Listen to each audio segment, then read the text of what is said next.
Pride and Prejudice. Chapter 19. The next day opened a new scene at Longbourn. Mr. Collins made his declaration in form, having resolved to do it without loss of time, as his leave of absence extended only to the following Saturday, and having no feelings of diffidence to make it distressing to himself. Even at the moment, he set about it in a very orderly manner, with all the observances which he supposed a regular part of the business. On finding Mrs. Bennet, Elizabeth, and one of the younger girls together, soon after breakfast, he addressed the mother in these words: "May I hope, madam, for your interest with your fair daughter Elizabeth, when I solicit for the honor of a private audience with her?" In the course of this morning, before Elizabeth had time for anything but a blush of surprise, Mrs. Bennet instantly answered, "Oh dear, yes, certainly. I am sure Lizzie will be very happy. I am sure she can have no objection. Come, Kitty, I want you upstairs." And gathering her work together, she was hastening away, when Elizabeth called out, "Dear ma'am, do not go. I beg you will not go. Mr. Collins must excuse me. He can have nothing to say to me that anybody need not hear. I am going away myself." "No, no, nonsense, Lizzie. I desire you will stay where you are." And upon Elizabeth's seeming really, with vexed and embarrassed looks, about to escape, she added, "Lizzie, I insist upon your staying and hearing Mr. Collins." Elizabeth would not oppose such an injunction, and a moment's consideration making her also sensible that it would be wisest to get it over as soon and as quietly as possible, she sat down again, and tried to conceal by incessant employment the feelings which were divided between distress and diversion. Mrs. Bennet and Kitty walked off, and as soon as they were gone Mr. Collins began. "Believe me, my dear Miss Elizabeth, that your modesty, so far from doing you any disservice, rather adds to your other perfections. You would have been less amiable in my eyes, had there not been this little unwillingness. But allow me to assure you that I have your respected mother's permission for this address. You can hardly doubt the purport of my discourse, however. Your natural delicacy may lead you to dissemble. My attentions have been too marked to be mistaken. Almost as soon as I entered the house, I singled you out as the companion of my future life. But before I am run away with by my feelings on this subject, perhaps it will be advisable for me to state my reasons for marrying, and moreover, for coming into Hertfordshire with the design of selecting a wife, as I certainly did."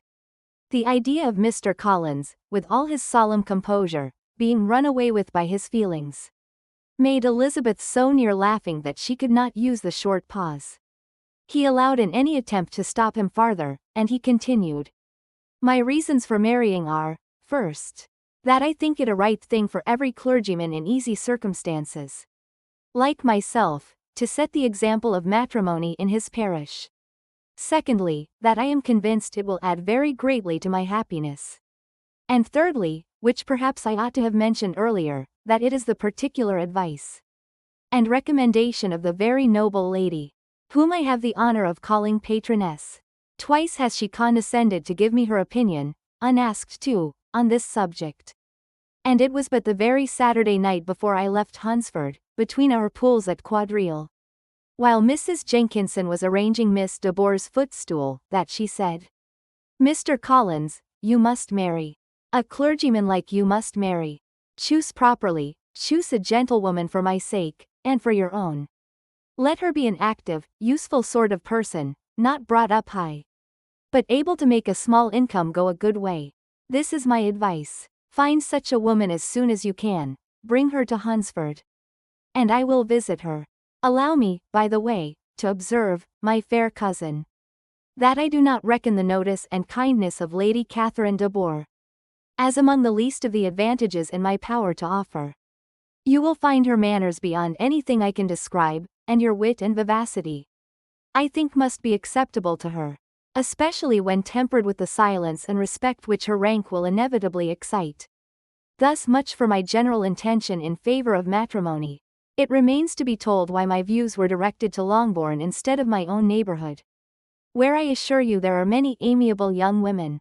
But the fact is, that being, as I am, to inherit this estate after the death of your honored father, who, however, may live many years longer, I could not satisfy myself without resolving to choose a wife from among his daughters, that the loss to them might be as little as possible, when the melancholy event takes place. Which, however, as I have already said, may not be for several years. This has been my motive, my fair cousin.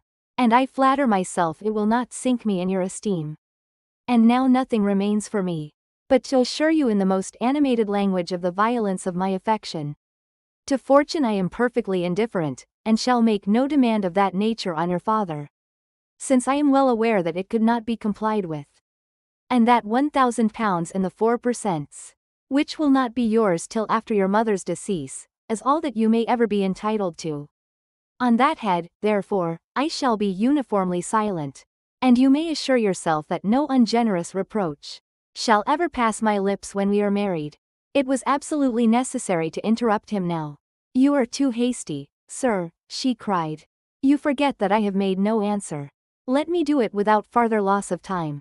Accept my thanks for the compliment you are paying me. I am very sensible of the honor of your proposals, but it is impossible for me to do otherwise than decline them. I am not now to learn, replied Mr. Collins, with a formal wave of the hand, that it is usual with young ladies to reject the addresses of the man whom they secretly mean to accept, when he first applies for their favor, and that sometimes the refusal is repeated a second or even a third time. I am therefore by no means discouraged by what you have just said, and shall hope to lead you to the altar ere long. Upon my word, sir, cried Elizabeth, your hope is rather an extraordinary one after my declaration. I do assure you that I am not one of those young ladies, if such young ladies there are, who are so daring as to risk their happiness on the chance of being asked a second time. I am perfectly serious in my refusal. You could not make me happy, and I am convinced that I am the last woman in the world who would make you so. Nay, were your friend Lady Catherine to know me, I am persuaded she would find me in every respect ill qualified for the situation.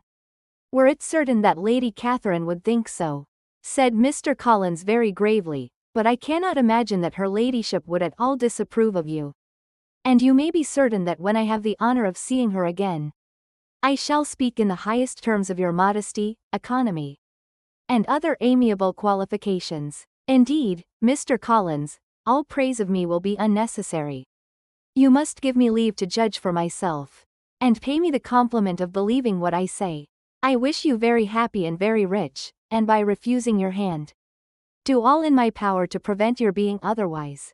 In making me the offer, you must have satisfied the delicacy of your feelings with regard to my family, and may take possession of Longbourn estate whenever it falls, without any self-reproach. This matter may be considered, therefore, as finally settled. And rising as she thus spoke, she would have quitted the room, had not Mr. Collins thus addressed her. When I do myself the honor of speaking to you next on this subject, I shall hope to receive a more favorable answer than you have now given me. Though I am far from accusing you of cruelty at present, because I know it to be the established custom of your sex to reject a man on the first application. And perhaps you have even now said as much to encourage my suit as would be consistent with the true delicacy of the female character. Really, Mr. Collins, cried Elizabeth with some warmth, you puzzle me exceedingly. If what I have hitherto said can appear to you in the form of encouragement, I know not how to express my refusal in such a way as may convince you of its being one. You must give me leave to flatter myself, my dear cousin, that your refusal of my addresses is merely words of course. My reasons for believing it are briefly these. It does not appear to me that my hand is unworthy your acceptance, or that the establishment I can offer would be any other than highly desirable. My situation in life, my connections with the family of de Bourgh, and my relationship to your own, are circumstances highly in my favor. And you should take it into farther consideration that, in spite of your manifold attractions, it is by no means certain that another offer of marriage may ever be made you. Your portion is unhappily so small that it will in all likelihood undo the effects of your loveliness and amiable qualifications. As I must therefore conclude that you are not serious in your rejection of me, I shall choose to attribute it to your wish of increasing my love by suspense, according to the usual practice of elegant females. Chapter 20. Mr. Collins was not left long to the silent contemplation of his successful love.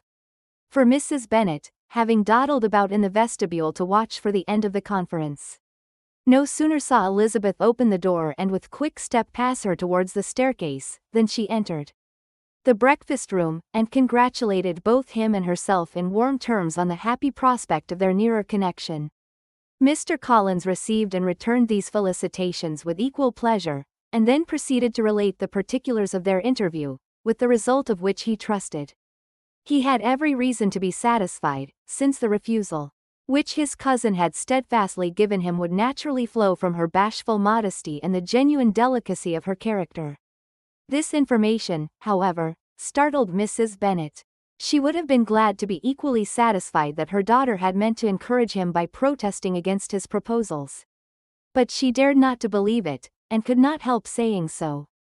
But depend upon it, Mr. Collins, she added, that Lizzie shall be brought to reason. I will speak to her about it myself directly. She is a very headstrong foolish girl, and does not know her own interest, but I will make her know it.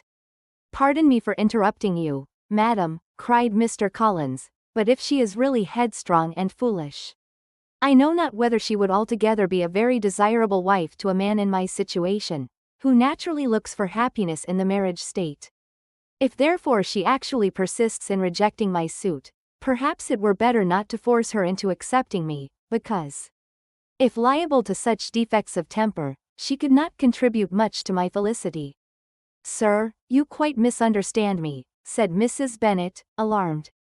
Lizzie is only headstrong in such matters as these.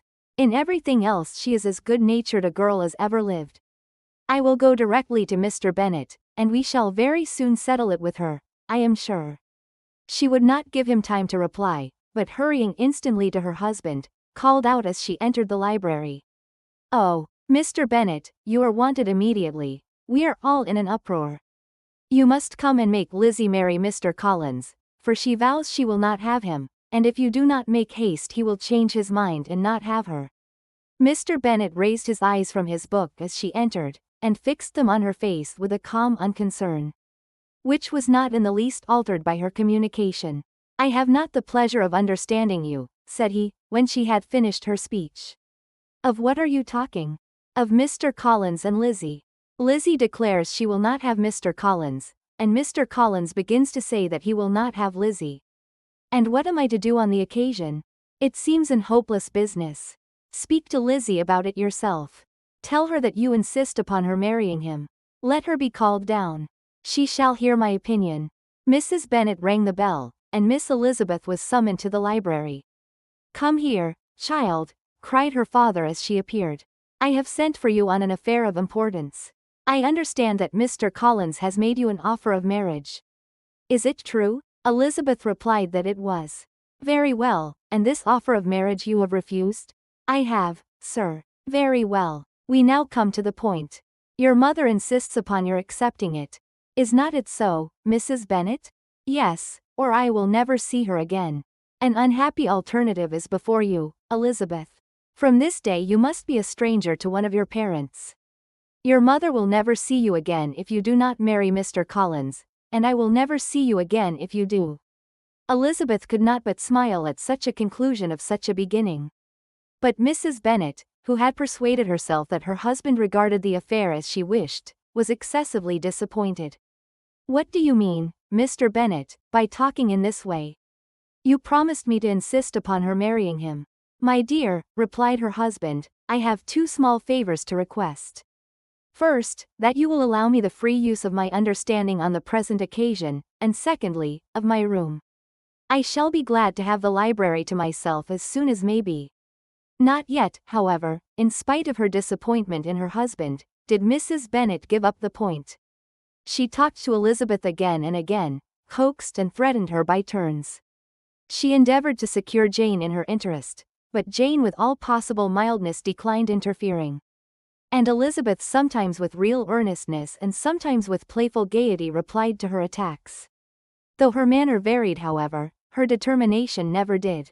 Mr. Collins, meanwhile, was meditating in solitude on what had passed. He thought too well of himself to comprehend on what motive his cousin could refuse him, and though his pride was hurt, he suffered in no other way. His regard for her was quite imaginary, and the possibility of her deserving her mother's reproach prevented his feeling any regret. While the family were in this confusion, Charlotte Lucas came to spend the day with them. She was met in the vestibule by Lydia, who, flying to her, cried in a half-whisper, "I am glad you are come, for there is such fun here. What do you think has happened this morning? Mr. Collins has made an offer to Lizzie, and she will not have him." Charlotte had hardly time to answer, before they were joined by Kitty, who came to tell the same news, and no sooner had they entered the breakfast room, where Mrs. Bennet was alone, than she likewise began on the subject, calling on Miss Lucas for her compassion, and entreating her to persuade her friend Lizzie to comply with the wishes of all her family. "Pray do, my dear Miss Lucas," she added in a melancholy tone, "for nobody is on my side, nobody takes part with me. I am cruelly used, nobody feels for my poor nerves." Charlotte's reply was spared by the entrance of Jane and Elizabeth. "Aye, there she comes," continued Mrs. Bennet, looking as unconcerned as may be, "and caring no more for us than if we were at York, provided she can have her own way. But I tell you what, Miss Lizzie, if you take it into your head to go on refusing every offer of marriage in this way, you will never get a husband at all, and I am sure I do not know who is to maintain you when your father is dead. I shall not be able to keep you, and so I warn you. I have done with you from this very day. I told you in the library, you know, that I should never speak to you again, and you will find me as good as my word. I have no pleasure in talking to undutiful children. Not that I have much pleasure indeed in talking to anybody. People who suffer as I do from nervous complaints can have no great inclination for talking. Nobody can tell what I suffer. But it is always so. Those who do not complain are never pitied." Her daughters listened in silence to this effusion, sensible that any attempt to reason with or soothe her would only increase the irritation. She talked on, therefore, without interruption from any of them till they were joined by Mr. Collins, who entered with an air more stately than usual, and on perceiving whom, she said to the girls, "Now, I do insist upon it, that you, all of you, hold your tongues, and let Mr. Collins and me have a little conversation together." Elizabeth passed quietly out of the room, Jane and Kitty followed, but Lydia stood her ground, determined to hear all she could.